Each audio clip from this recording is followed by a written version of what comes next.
Hello, everyone, and welcome to Nightly Scroll. I just saw someone in the chat. I've been in the chat for the last 10 minutes chit-chatting with everyone. So if you want to join us in the chat before the show and during the show, you have to do it on Rumble. Rumble.com/Haley is the only place you can watch Nightly Scroll. Of course, you can listen whenever you want on Apple Podcasts or Spotify. I will use this moment to just remind everyone, a 5-star review never hurt anyone.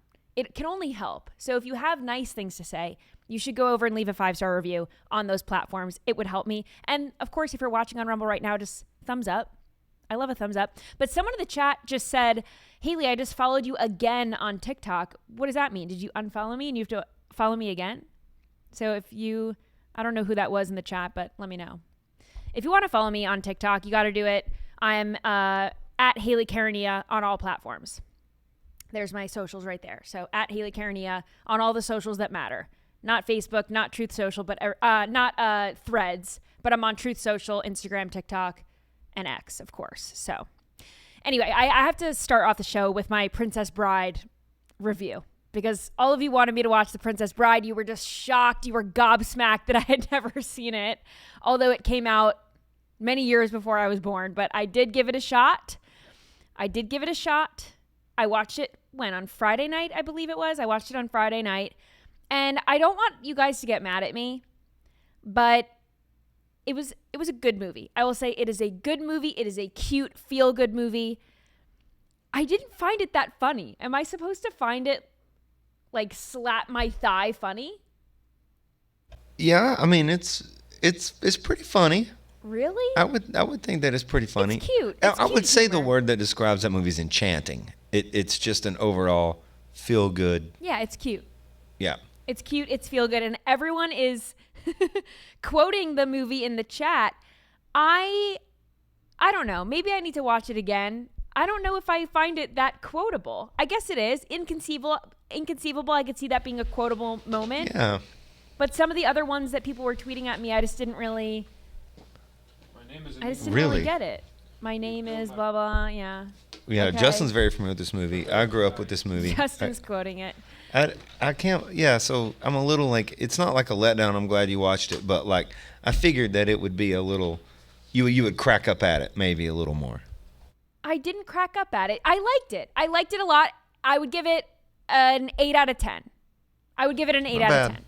So that's a great rating, I would say. That is better than average. That is a passing score, but I don't know. It was okay. I'm glad I watched it, and thank you for sending it to me. So on that note, also, I want to say thank you to anyone who listened on radio yesterday. I hosted Vince's radio show with Jim and had such a fun time doing that. So if you were listening along with us, I do appreciate it. Hopefully I get to do that again. I'm not saying that Vince should take off, but I do really enjoy seeing all of you in a different time slot, in a different hour. I didn't have to put on my makeup yesterday. I was just sweatpants, hair tied, chilling with no makeup on. So did you have a good time doing that? Seriously, what was that like? Fun. Tell everybody the difference maybe between doing the live podcast and then doing the radio. Well, it's both live, so you have to know what you're talking about. You have to prep, of course, ahead of time. Can't really wing it. But Jim made it really easy. So he gets you in and out of the segments. All I have to do is show up and bring my personality and my takes, which is easy for me. Oh, so yeah, but Jim's the best. So like Jim's he can hook you up and I will let you cook. Maybe one of these days I will host it, but I have to get used to the segments, the hard outs, getting into the commercial breaks, things like that. But I think one day I'll get the hang of it.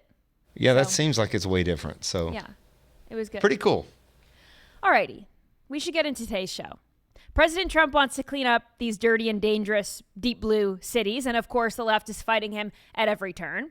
A Democrat in Connecticut was caught shoplifting for the second time, setting a great example for his constituents, of course. The insidious reasons for why Democrats are encouraging illegal immigration, plus old man Biden apparently couldn't keep up with his bear schedule, and certain events and appearances had to be rearranged to accommodate his low step count. Then Vice President Harris snubbed the Vance family ahead of inauguration. A failed reality TV star turned rabid liberal podcaster is going viral for her very own basket of deplorables type moment. Put your phones on Do Not Disturb. Nightly Scroll starts now.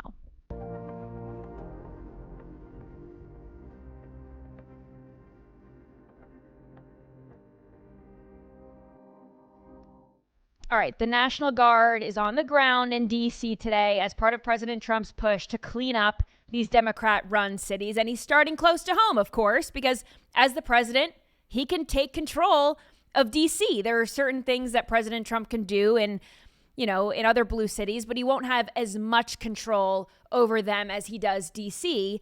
And, he said this a few weeks ago, where he announced that in cities like New York, he's going to cut federal funding for social programs that don't work. So if New York City, for example, has a social program where they have these safe injection sites where drug addicts and homeless people can shoot up and they have access to Narcan and things like that in the vicinity, that's an example of a social program.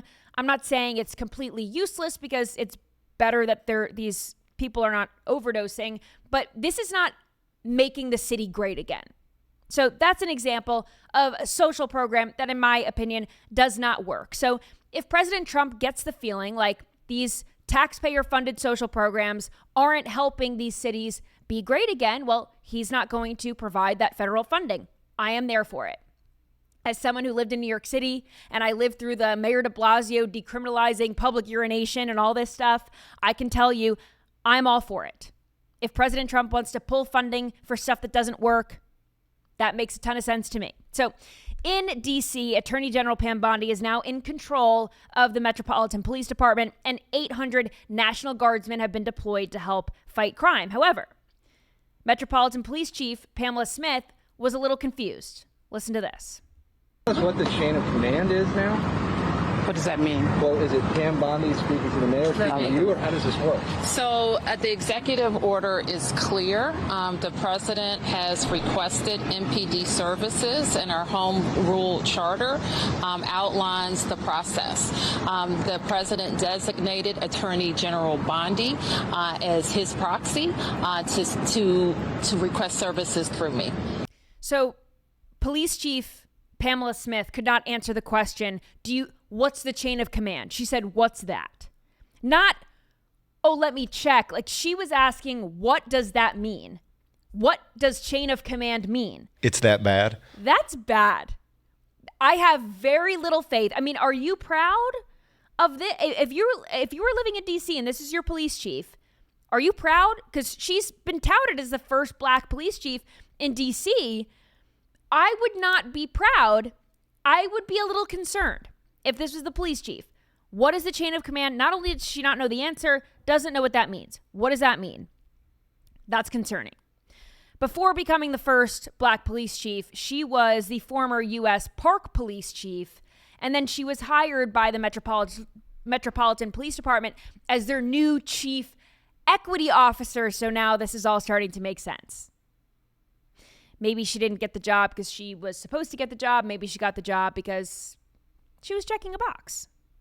I would like my police chief to know what chain of command means. I think most people over the age of 18 should probably know what that means. If you're in college, you should probably know what that means. Wild. So now Mayor Muriel Bowser has been accepting of this help publicly, thanking President Trump and the law enforcement officers for making the city safe. But if you asked the mainstream media, this is what they'll tell you. Cops don't make streets safer. Watch this. You don't think more police make streets safer? No, Joe. I'm a black woman in America. I do not always think that more police make streets safer. When you walk down the streets of Georgetown, you don't see a police officer on every corner, but you don't feel unsafe. So what is it about talking about places like Southeast D.C., right? Ward 8, if you will, that people say, well, we need more officers to make us safe. I think we have to rethink what safety means in America. We got to rethink what safety means, which there's no need for us to redefine safety or what safety means. Safety means safety. It means what it's always meant. It means you can walk down the street and not feel unsafe. You're not going to get carjacked. You're not going to get mugged. You're not going to get murdered. This is what safety means. And when she says that cops don't make streets safer because she's a black woman, so that's how she feels, cops crack down on crime. That's their purpose, right? They arrest criminals. Therefore, they do make streets safer for law-abiding citizens. Now, if you're in a gang or you're a drug dealer or if you steal or loot in your free time, you might not agree, but, cops probably kill your vibe if that's your sort of thing.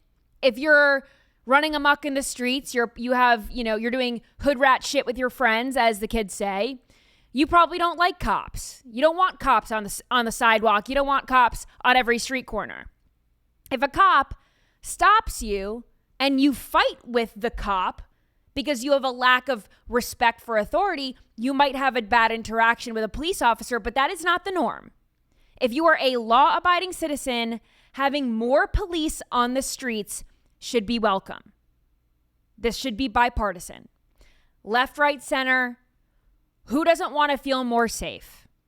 If there's a police officer or a National Guardsman on every corner or on most corners, criminals are not going to be able to get away with much because there's going to be law enforcement around.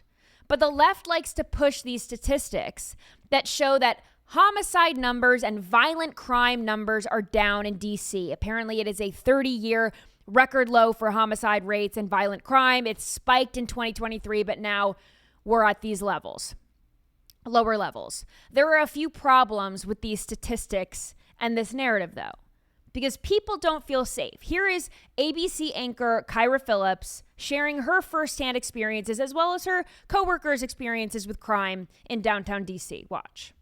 We've been talking so much about the numbers, and usually that's how you play devil's advocate, is you talk about, stats say crime is down.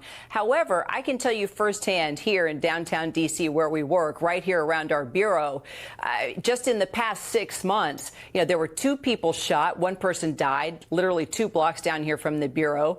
It was within the last 2 years that I actually was jumped walking just 2 blocks down from here. And then just this morning, one of my coworkers said her car was stolen a block away from the bureau. So we can talk about the numbers going down, but crime is happening every single day because we're all experiencing it firsthand while working and living down here. Okay, so that doesn't really help the Democrats' narrative that everything is hunky-dory, nothing to see here. She literally said, this morning my coworker's car was carjacked. What? This is the reality, right? It doesn't matter what the statistics say. This is the same thing with polling. It doesn't matter what the numbers say necessarily. It matters how people feel. Violent crime may be down, but that doesn't mean the problem is solved. There were 99 homicides in D.C. so far this year. That's not comforting. Not to mention, nonviolent crime is still crime. So if people are getting robbed or people are doing drugs out in the open because so many crimes have been decriminalized, people may very well still feel unsafe. And that is obviously the case for Kyra Phillips. She's also, she is Fox reporter John Roberts' wife. Did you know that? Really? I did not know that. Yeah. Whoa. I did not know that. Yeah. I was looking into it because I didn't know who she was. So I wanted to have her number for the show. So I'm doing some research and she's married to John Roberts. Interesting. Maybe she's conservative, low-key, on the DL. Well, I mean, in that segment, she was making the case. So anyway, but also on CNN, there was a moment of clarity, maybe. So Alex Thompson was on this panel. Alex Thompson, he's the one that wrote that book with what's-his-face, Jake Tapper, about original sin and Biden. We knew all along that Biden was, dying. So he wrote that book. So he's on this panel, as well as Kristen Soltis Anderson. And here is what they had to say about, I just thought this was interesting. They made a good point about, these numbers and how the numbers don't really, it doesn't matter what the numbers say if it's not what people are feeling. And they kind of tied this phenomenon with how the Democrats were pushing this awesome economy under Biden. So here's what they had to say. Watch this. What's striking is that National Democrats are not following Mayor Bowser's lead on this, and that National Democrats have been insisting just look at the statistics. We have 30-year low, violent crime. Whereas Mayor Bowser is talking about, hey, we need to get 500 more police officers on the streets. We'd like the federal government to help us rebuild our jail. She's talking about some of the reforms she did to make it so accused violent offenders don't get out of jail pre-trial. So there is this disconnect, and I've talked to Democratic strategists today that think that national Democrats saying, look at the statistics is sort of a tone-deaf way to react. And it's very much, isn't this the exact same problem that Democrats had last year? Look at the statistics. We promise you the economy is great, while people are going, it doesn't feel great to me. That feels like a lot of this conversation around crime, that you can point to statistics all day long that say, hey, D.C. is safer this year than it was last year. But do people feel safe? Bottom line, if they don't, they may be more okay with something that would otherwise be considered extraordinary. Right. Because just because homicides and violent crime may be down, I mean, we just saw with Big Balls getting attacked. He was trying to stop a carjacking in D.C. The Kyra Phillips said her coworker's car was stolen that morning. So again, this is obviously something that is happening around D.C. recently, like as recently as this morning and last week. And a lot. I mean, this is not like you think about these two high-profile people that have had. I mean, they're not just like think about bananas thrown at them. The normal, regular people who are dealing with it. Right. So there's a reason why the statistics say one thing and the reality of how people feel says another thing. And it is because the crime statistics in D.C. were being falsified. The Metropolitan Police Department confirmed that Michael Pullman was placed on paid administrative leave in the middle of May. You want to know why? He was falsifying crime data deliberately. And the union claims that police supervisors in the department, they are manipulating crime data to make it appear like violent crime has fallen compared to last year and the year before that. But it is not true. And apparently, according to this, it is not just this guy, Michael Pullman, who's on leave. Union officials say that there is a larger trend of manipulating crime statistics. So now things are starting to make sense. If they're lying about the crime being down, maybe that's why people don't feel like the crime is down, because it's not. And don't worry. Liberal Karens are here to step in. They don't want homeless people to be shipped somewhere else or be given housing anywhere else. They are here to help with whistles. Watch this. All right, it's August 11th. I am outside Union Station in D.C., where folks on the ground are telling me that they are about to start rounding up unhoused people tonight. The folks here at the encampment in front of Union Station are handing out these whistles to give to unhoused folks. That way they have a way to call for help if they are kidnapped by federal law enforcement. So if you're in the area and able to swing by right in front of Union Station, they have tons of these. Bring them back to folks in your community so they have a way to call for help. If you are not in DC, I'm going to tag Free DC Project. They are an excellent organization helping the community here locally. Definitely follow them, support them if you can, and help spread the word, because this is how a fascist authoritarian regime starts. So I will be on the ground in DC reporting on the shit show happening. So stay tuned. The best way to fight fascism is with whistles. Tune in. Reporter on the ground. Hear ye. Live Idiot would give whistles to non-home people. This is how we fight fascism. She's like dangling these like little kid toy. Like, this is like something that you would pull out of the. You're getting your teeth cleaned at the dentist. You're 6 years old and they hand you like a bin of toys, and this is something that you would pull out. Also, she calls these people unhoused. Homeless. Obviously. Yeah, I mean, what? Unhoused means homeless. Homeless means unhoused. They have just decided that the word homeless is offensive, so they have to come up with another one that means the exact same thing, that you don't have somewhere to live. You're homeless. Where are you going to find? I mean, I give out 1,000 whistles and you're going to see 1,000 whistles laying on the ground that somebody else is going to have to pick up. Obviously. This is like, I lived in New York City during COVID. People would hand out masks to homeless people. Guess what they're doing with them? Wiping their behinds with them. Yeah, that's what I looked at Justin and I was like, how many false whistles are going to be blown by people using the bathroom on the curb? Totally. Well, can we just talk about, like, let's see this through, right? So you give a homeless person a whistle and a cop is coming and they're going to move you somewhere else and give you housing, you're going to blow the whistle, and what's the cop going to do? Stop? Yeah, I heard a whistle. And then what's going to happen? Karen comes and runs and saves the day and is going to impede on the, the cops and what they're going to do? I guess. I mean, I don't know. I hope there's. I mean, she seems like she was on the ground ready to report. Like, millions of people watching her hand out kindergarten rainbow whistles. If you're in to DC, the homeless population, the unhoused. If you are in population. DC and you watch this show, I need some on the ground reporters to do some help. I need some help. If you see a rainbow whistle on the ground or in a trash can, I need you to take a picture of it. We need an update on how Whistlegate is going, because something tells me that, not that we're fighting fascism, because this isn't fascism, but something tells me that you can't fight fake fascism with kid whistles. Give this girl, just for 2 seconds, the benefit of the doubt. What does she do all day?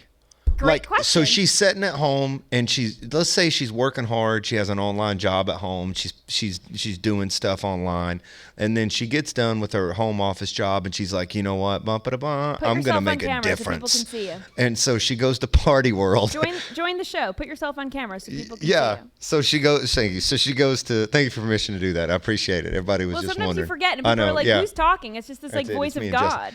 But like, what is she thinking? I mean, this doesn't make any sense. It doesn't do anything good for anybody. But in her mind, she's, you know what I mean? It's the Nobel Peace Prize is going to be handed to the whistle handouter. And she's encouraging people to get in the way of law enforcement, which is a crime. So, yeah. Anyway. Will she blow her own whistle if the police comes to arrest her? Oh, man.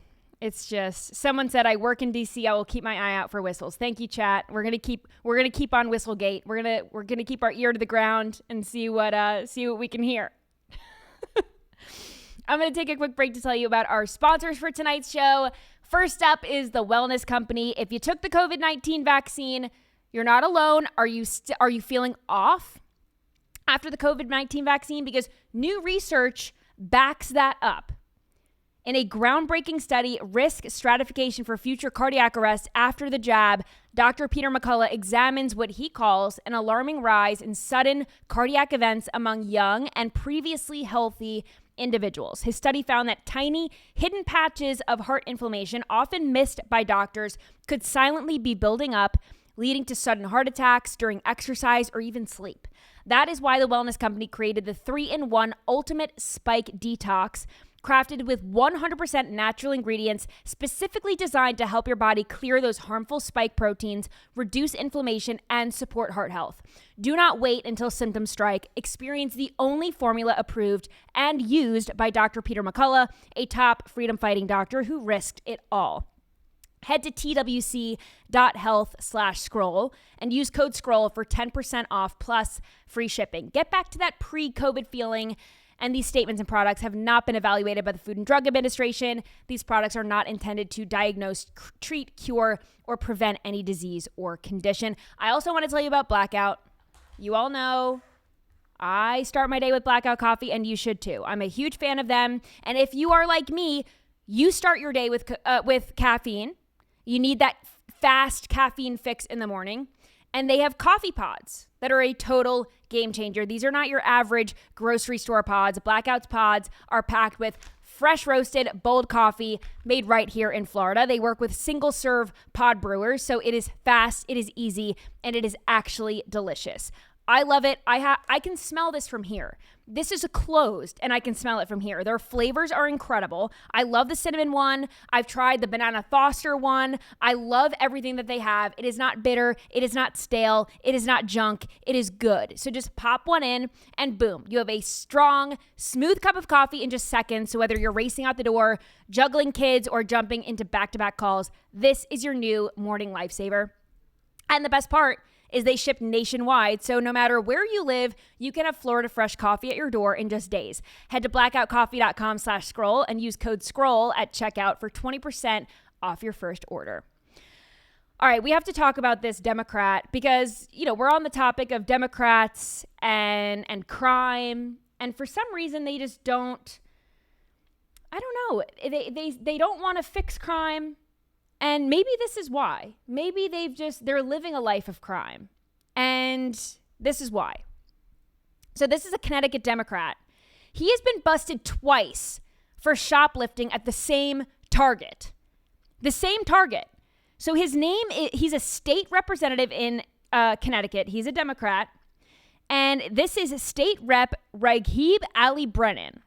And he turned himself into cops. This was maybe 2 weeks ago.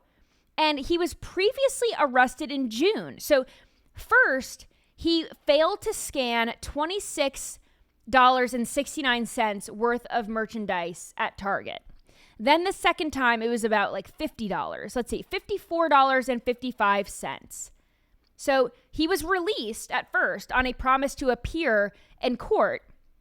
And now, in between, he has been caught once again. Now, Republicans in Connecticut are saying this guy has to step down.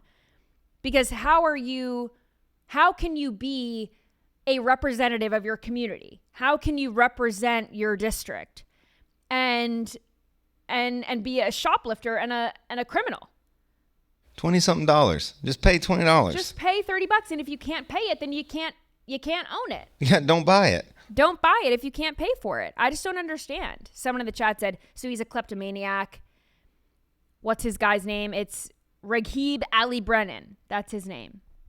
Connecticut State Rep. Just insane. It's totally insane. Maybe he needs to go to Aldi, get things a little cheaper. Cheaper than Target? Maybe. Yeah. I don't do my food shopping at Target. I don't really go to Target much. I went, I don't know, maybe like a few months ago, but I don't like shop in stores really. I shop online mostly. And they DoorDash you your food? I don't DoorDash that often. Sometimes I do. Well, either way, this guy's running through these scanners, and they watch those things like a hawk. I know. I mean, they totally know. They've got the cameras Absolutely on them. I mean, you're not getting away with it. You're not getting away with it. And especially, not that, you would see this guy's face and say, oh, that's, it's not like he's done it twice. I know. He's done it twice.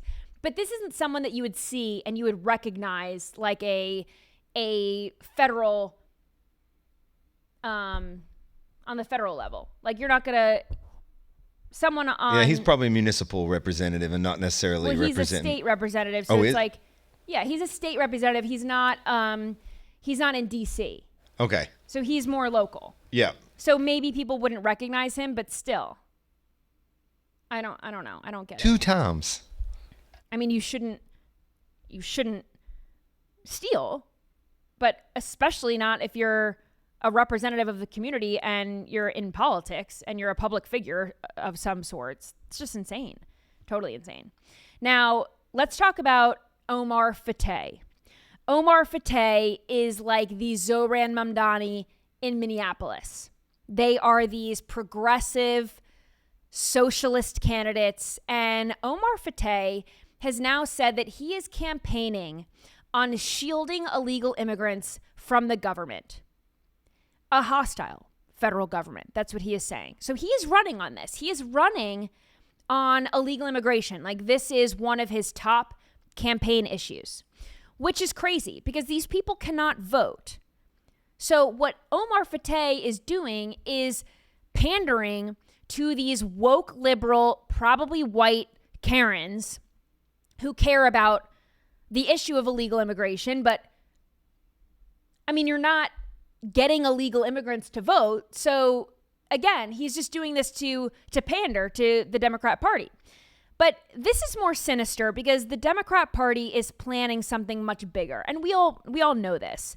But here's what Beto O'Rourke said about what the Democrat Party plans to do the next time they have power. Watch this. Next time we win power, we're going to drive that car like we stole it. We're going to legalize every dreamer, every dreamer's parents, every hardworking American doing backbreaking work that makes this country so goddamn great in the first place, even greater as U.S. citizens. Now, the Democrats want all of these illegal aliens to become citizens, because when they do become citizens, they will vote Democrat. This is kind of this vicious cycle that we've been warning about for years. You know, they're importing future voters.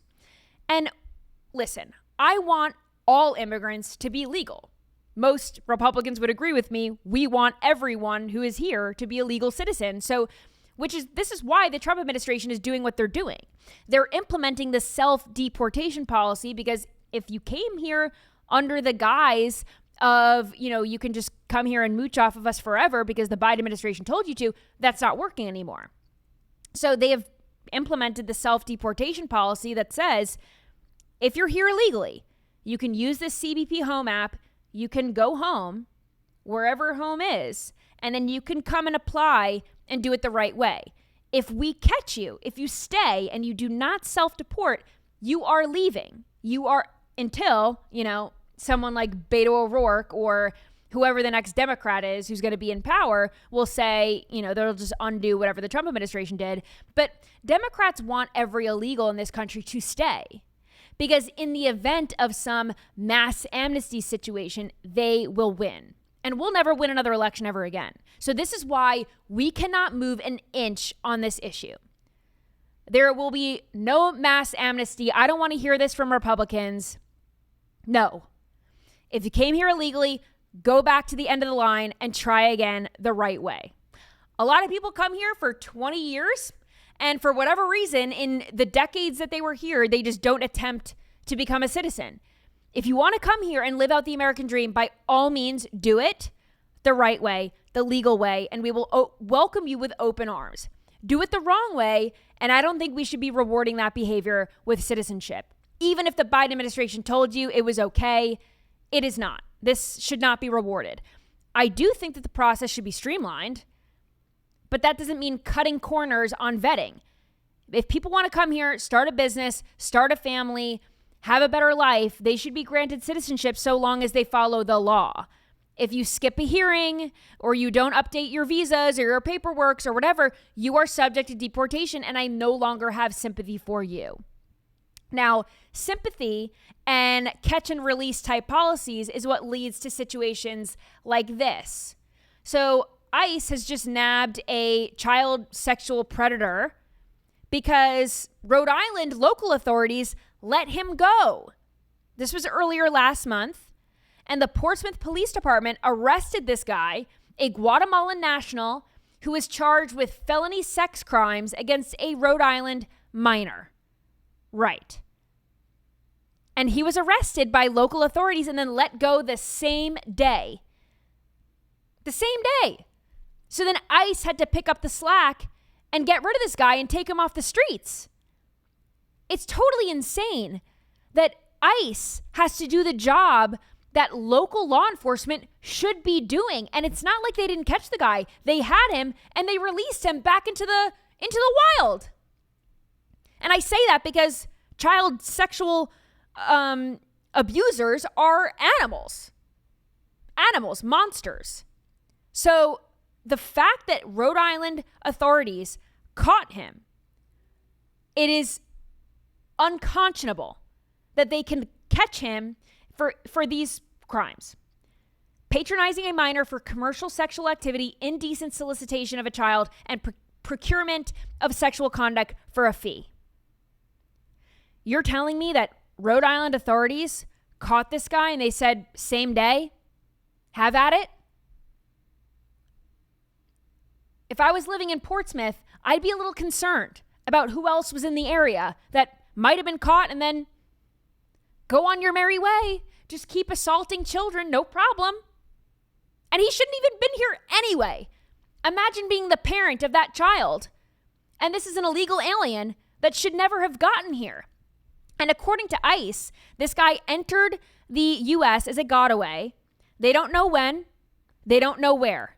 He wasn't inspected at all, not vetted, or paroled by any immigration authorities. So wherever, whenever this guy jumped the border, no idea where he came from, what his background is, if he's a criminal in wherever his home country is, no idea.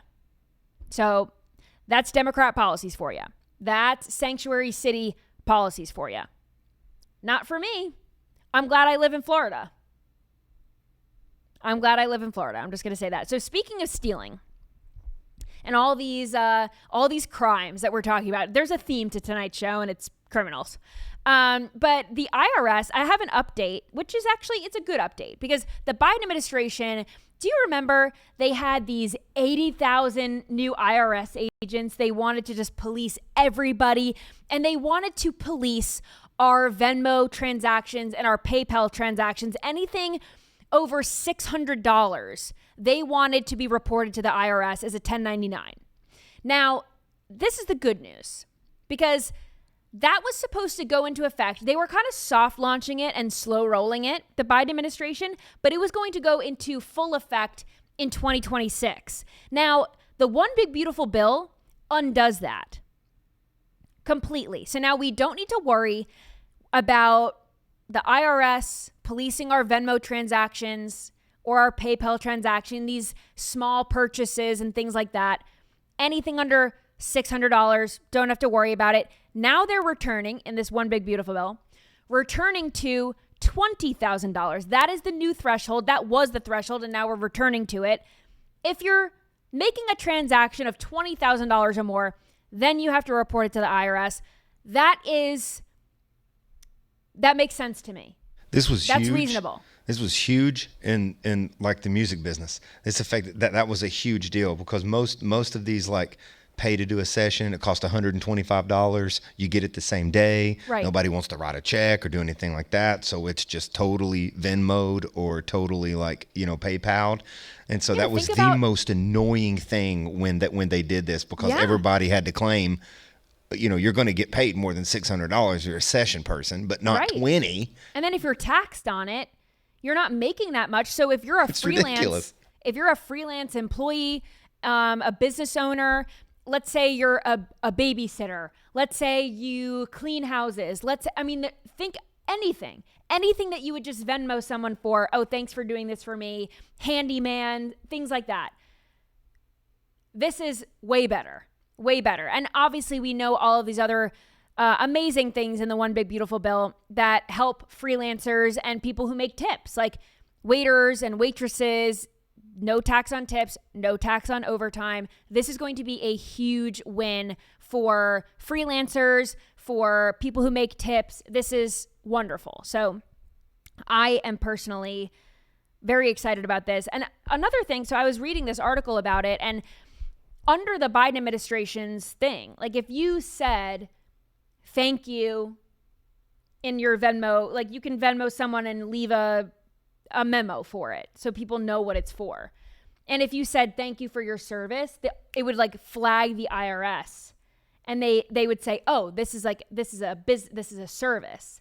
We have to go look at this. That's just based on what you say. That could be like, I could tell a friend, like, thanks for a good time as a joke, and the IRS would flag it because you're saying thank you for something. So this is more than just them searching everything and you have to report everything that you do over $600. Like, they're looking at what you're saying too. So this is all undone, I should say, which is wonderful. And this also reminded me, just on the memo front, I got kicked off of Venmo for a brief period of time because my friend and I, she ordered phone cases. We wanted matching phone cases. So it was just a joke, but we Venmo'd each other, or whoever bought it, or I Venmo'd her, or she Venmo'd me. And the memo was supplies for Kim Jong-un's surprise party. Just as, oddly specific. Just as it was a joke, like an inside joke. And we both got banned temporarily from Venmo because I guess they thought that we were seriously throwing a surprise party for Kim Jong-un, which obviously not the case. Yeah, he'd have a little bit of trouble getting over here for the party. And we would have trouble getting over there. Yeah. Yeah. You'd have to sneak in through North China. Back. Yeah, you guys are backpacking through North China to drop in. Yeah. So anyway, and this was before the whole Biden thing. I think it was just a temporary, like, we appealed it and then they were like, oh, okay, it's a joke. Wow. Yeah, that's just stupid. But anyway, I want to talk now about President Biden, because former President Biden, then President Biden, apparently his staffers were concerned about his step count and what he could handle and what he couldn't handle. And this, you might remember when he fell on the stage. Remember he talked at the 2023 Air Force Academy graduation ceremony. He was at that ceremony and he gave a speech. And when he was leaving, he tripped, they say, on a sandbag. I think he just tripped because he tripped. I didn't see him trip on a sandbag in that video, but whatever. He was old. It wasn't his first time tripping, and it wasn't his last time tripping. We saw him fall off the bike and then fall up the stairs on Air Force One. I mean, this happened during the Biden administration. So now new emails that were unearthed as part of this FOIA request by Protect the Public's Trust, they have found that White House staffers, they were supposed to have Biden visit a national security multi-mission vessel in Philadelphia. They were going to make this trip to a shipyard. Now, in these emails, they found that they realized how many steps President Biden was going to take or going to have to take to get to the shipyard, and they canceled the trip altogether. So in the email, this is an MARAD official, emailed members of the Biden administration. They were from the Office of Secure Transportation and the Department of Transportation.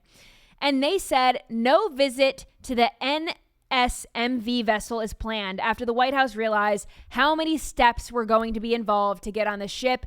True, lots of steps on grading. So this doesn't look good, by the way. Andy and I love to talk about how all of the Biden officials are just pleading the fifth when the House Oversight Committee and Congressman James Comer are trying to get to the bottom of who knew what and when it comes to Biden and the auto pen and all these things. It doesn't look good that all these people are saying, I plead the fifth. I don't want to be on the record saying what I knew and when I knew it, because that could be potentially incriminating. And that's very telling. So now when we see this was in 2023. So he was campaigning to be the president in 2024, and his staffers knew he couldn't walk. So if he wasn't capable of walking without falling, they knew that this was much more dire than they were letting on. They knew his health was failing, and they still pushed him to campaign to have 4 more years. Imagine if President Biden was in office right now, what he would be capable of. Not much, I'm assuming, if this was 2 years ago and he was not being able to walk a few steps or not be able to walk on a gradient to get onto a boat. If you look at clips from him from 2019, it's fundamentally different than 2023. It wasn't a slow fade. It was a dramatic decline with him. Anybody with Stevie Wonder could have saw. Anybody with 2 eyeballs, if they could see or not see, could figure this out. And it's super unfortunate because that's not a good place for an elderly person to be in. No. And that's the worst part about it, I think. I mean, I'm not having any empathy or pity for it. I don't. I mean, they all did that. But he's declining to the point of not being here anymore. And to think that we're being told, oh, he's fine enough to be our president. It's like there's some people that are going to have to answer that beyond just raising their right hand. Amen to that. Well, I guess they're all going to plead the fifth and get away with it because that's the way the things roll. So that's unfortunate. Here's another unearthed moment from the Biden-Harris campaign. So this was reported back in January, but J.D. Vance, the vice president, was on Katie Miller's podcast, Stephen Miller's wife. And J.D. Vance was asked about being in the vice president's mansion and what does that look like and how did they baby-proof it and all these things, right? So J.D. Vance, he unearthed this moment where apparently the Vance family had asked to see the mansion before moving in. And Kamala Harris said no. Watch this. No, I'd never seen it before, and there was a bit of a controversy. I don't remember exactly what had happened, but I think that normally it's customary for the outgoing vice president to show the incoming vice president's family, the house. And we have 3 little kids, so I guess at the time our kids were like 7, 5, and 2. I guess Mirabelle turned 3 right before the inauguration, and so now they're a little bit older, but they had never seen this house, and Usha really wanted to show them. So what we actually proposed is, recognizing the weirdness of the politics, can Usha take the kids over and just show them where they're going to be living for the next 4 years? And they were rebuffed. So we took some old diagrams and some old photos and tried to show the kids. Actually, a friend of ours in Cincinnati had a book about the vice president's residence, and so we would show the kids what it would look like, but that's as close as they ever got to it. But it's a really beautiful house. So President Trump always jokes with me that I actually have the nicest house because the White House is a bit of a fishbowl, as you know very well. The VPR is this beautiful sort of 150-year-old mansion, but it's got 30 acres of private property, private space. So it actually feels like a real family home for us, which is really nice. So this is not new news. This was reported back in January, but these comments have obviously been back into the news, back in the headlines, because Katie Miller asked the vice president about moving into the mansion. And I looked back at some articles about when this was first reported on. And apparently Kamala Harris had said, well, nobody let her see the vice president's residence before moving in. To which I say, you're a grown-ass woman. And Usha Vance wanted to show her children where they were going to be living. They were very young. Moving is stressful. It's emotional, especially when you're young. Not only that, Usha Vance wanted to make sure that the house was baby-proofed before moving in, because apparently on Inauguration Day, you move in to the White House, to the vice president's residence, into the mansion. So she wanted to make sure what needs to be baby-proofed in this house, because there hadn't been kids living there for a while. And it just seems so insensitive and rude. I understand that Kamala Harris doesn't have children. She has Doug Emhoff's stepdaughter with all the armpit hair and whatever, that girl. But she's a grown adult. You would think you would have some sympathy for the family coming in, regardless of politics, and say, yes, there are certain traditions that are customary. Come in, see the house, have a conversation. I mean, anytime there's like a funeral in DC, these people have to get together anyway. They were going to see each other at the inauguration anyway. Can you not just be nice and let the Vance family in to see where they're going to be living? Even if someone in Harris's staff let the future second lady of the United States come in to see it for future planning purposes only, right?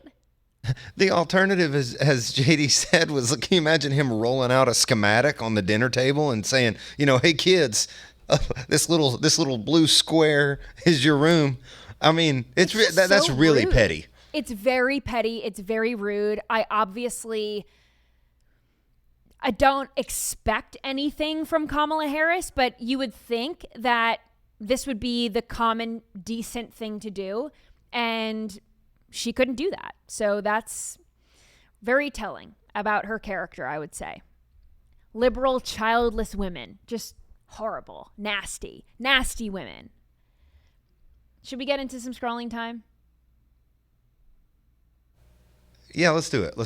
We got to save this video, though, because I like this Kimmel thing. I mean, I'll do Jimmy Kimmel.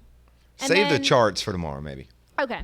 We'll do the Jimmy Kimmel video. So anyway, Jimmy Kimmel was on Sarah Silverman's podcast, and she was talking about, or actually, I don't know what the hell they were talking about, honestly, but they were talking about how Jimmy Kimmel apparently has dual citizenship. He is maybe thinking about moving to Italy. Listen to this.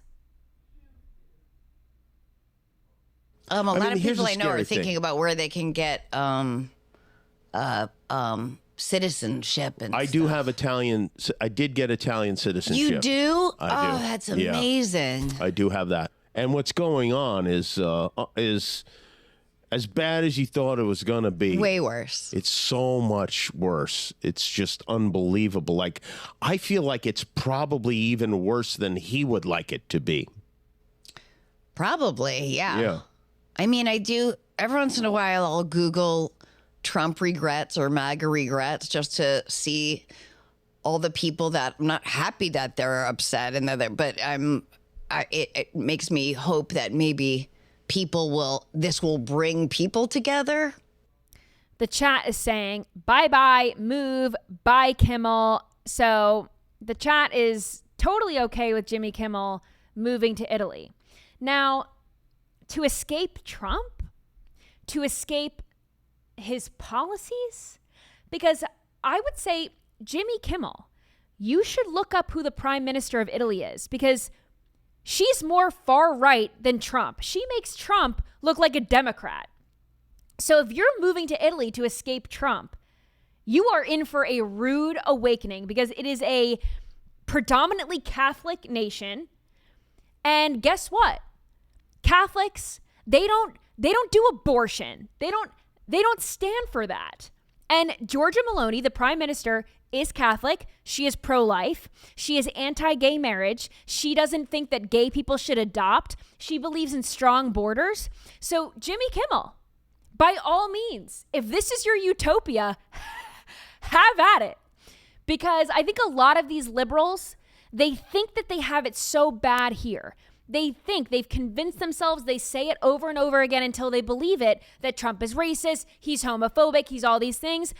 Open your eyes to the rest of the world and you will realize how progressive the United States really is. You know what the tale is, Haley, is that like these people, okay, Jimmy, you have FU money. You have so much money. Like, go off into Italy, Mr. Jimmy, and just hang out somewhere on the coast and eat pizza and gluten-free bread. It's a me. You know what I mean? And just hang out and go right off into the sunset and shut up. But the proof is they can't do that. Like, they're going to move somewhere else and continue in the same behavior that they're doing now, which is get online and just dump on Trump. Well, and it's like, why do I have to move across the world to get online and dump on Trump? Right. It's so stupid. Well, they're obviously virtue signaling, but it's interesting that it's a lot of people in the entertainment industry, whether it's musicians who say this, actors who say this, TV hosts who say this. They won't have a job in Italy. They won't have Rosie O'Donnell. What is she doing in Ireland? She's sitting on her butt. But they can afford that. Yapping about Trump on X. That's what I'm saying. It's like they can afford that. Like if you want to get out of it, or you think you're going to get canceled, or he's been on TV. He's been on TV since the '90s with the Man Show. Like, bye, have a good life. Italy's beautiful. Money. Go, but like, don't dump on Trump over there when you could do it here. Well, that's the thing. They'll move to escape Trump, but he lives rent free in their heads. Totally. So he'll be bashing them over there the same way that Rosie O'Donnell does. It's just insane. But, I encourage them to go see the world and see how some more conservative Christian nations are run. They've got strong borders over there and they don't let you kill your offspring. So enjoy. All right, let's get into some scrolling time.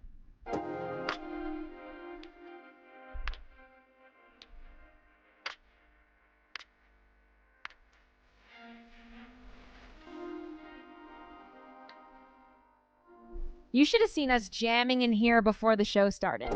We were hitting some EDM. I was headbanging, actually. I'm going to post on social media just some behind the scenes so you can see how much fun we were having. But this first video is from Jennifer Welch. She is co-host of the I've Had It podcast, and here is her anti-Trump rant. Watch this. I've had it with white people that triple trumped, that have the nerve and the audacity to walk into a Mexican restaurant, a Chinese restaurant, an Indian restaurant, go to perhaps their gay hairdresser. I don't think you should be able to enjoy anything but Cracker Barrel. Andy's all for it. I got some thoughts. Andy, go for it. I've got some thoughts. Go for it. Like, there ain't nothing wrong with the Cracker Barrel. No, not at all. And you can eat some wonderful breakfast. You can get fried chicken to a hamburger to meatloaf. You can eat good food at the Cracker Barrel. So this lady does not need to hate on the Cracker Barrel. Well, Cracker she's Barrel not didn't do really- nothing to this lady. She's not really hating on Cracker Barrel. She's just saying that this is where triple Trumpers should eat. Yeah, she's typecasting it. You know what I mean? Like, oh, it's a redneck spot where all those Right. like Walmart cut off sleeve people that sort of stink but sort of don't go to eat. And Yeah. it's like, that may be true, but we all go to the Cracker Barrel together. I Like, just don't hate on the understand. Cracker Barrel. She says that we're not allowed to eat at Mexican restaurants. This is obviously because of our stance on illegal immigration, which doesn't make sense, but okay. What is she talking about with we're not allowed to eat at Chinese food restaurants or Indian restaurants either? Yeah, I don't. We're I not don't have- allowed to participate in multiculturalism because we voted for Trump, but Trump wants legal immigration. You can come here from just about anywhere and start a restaurant or start a business, and we should be able to participate in that. Or how about, like, this actually is the United States. So if you make a service that's good and people want to partake in it, you're going to do well. Correct. Like, there's a taco truck right down the road. We You all love that eat it up. There's a Thai place that's a Well, a say Thai truck goodbye, in a gas Andy. station. We eat it up here. Say goodbye, because according to this woman who no one cares about, you're not allowed to eat there anymore. That's fine. I'll just get the fried chicken.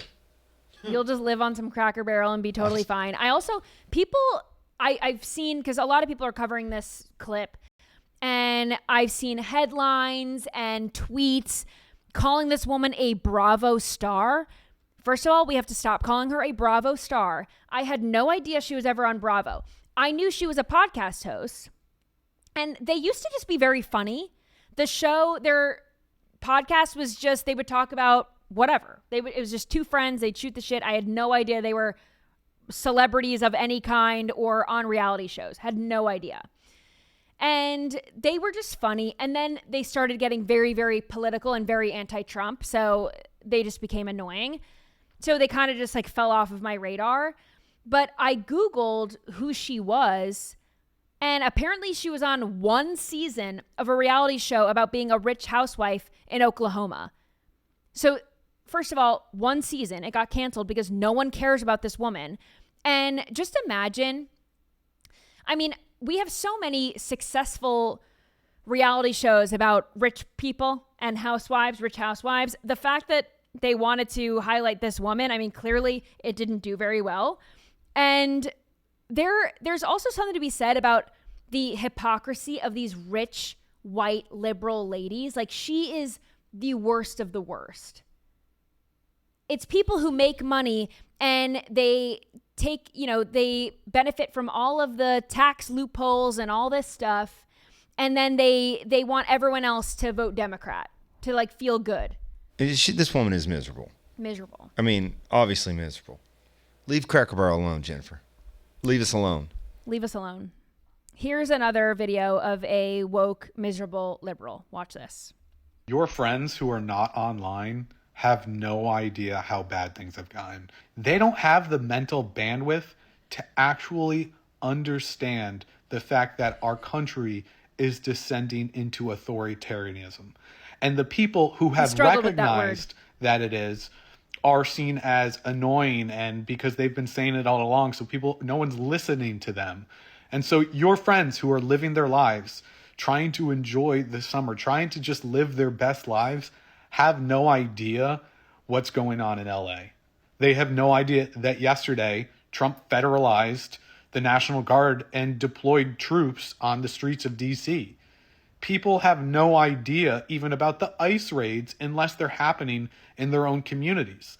And I can't blame them. We all have a limited amount of bandwidth. Okay, I'm just going to say it. If people have to read the news to see how bad things are, it's not really that bad. Because when things are bad, you don't need the news to tell you. You would feel it and you would know it. All of your segments about DC to start the show in the A block has totally proved this. Whether you're liberal or whether you're conservative, you don't need to read a statistic and you don't need to read a report and you don't need to care if some police commissioner's falsifying anything. If you feel it, when you're it's true. scared to get on the metro and get off in the mall in DC and walk around, it's bad. Right. But the Democrats are saying that crime is actually not a problem. This guy is saying this is authoritarianism, this is fascism, that we have to fight Trump, this is so bad, the deportations, the ICE raids, all this stuff. He's saying that if you don't read the news, then you don't know how bad Trump really is. But all you have to do is walk to work. If we were living under a dictatorship, you wouldn't have to read the news to know it. Absolutely. You would know. If you know, you know. All right. Thank you so much for scrolling along with me. I've got a lot of content that I didn't get to tonight, so I'm going to get to it tomorrow, and it's going to be fun. So thank you for scrolling along with me. If you want to see my behind the scenes stuff, you got to follow me on social media at Haley Carania. That's HAYLEYCARONIA. And I post some fun content there. I'm going to do a video, I think, on Travis Kelce tonight and his GQ ad. Maybe some things that I'm not going to cover in the show, but I cover them on social media. And I'll see you back here tomorrow. Rumble.com/Haley. And I'll see you then.